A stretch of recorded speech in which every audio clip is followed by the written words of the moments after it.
আসসালামু আলাইকুম প্রিয় ভাই এবং বন্ধুরা আমার। রাতে যখন শান্তিতে ঘুমাই, সকালে উঠেই দেখি কিছু না কিছু ঘটে গেছে।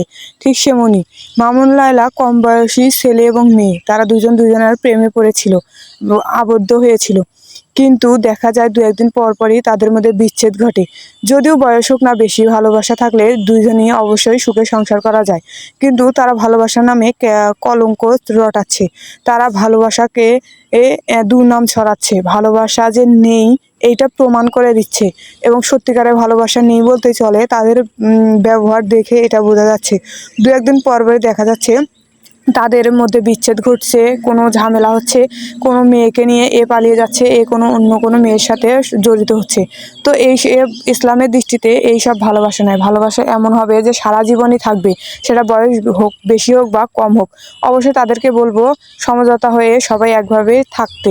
তো ভুল ত্রুটি হলে অবশ্যই ক্ষমার দৃষ্টিতে দেখবেন, ভালোবেসে সাথেই থাকবেন।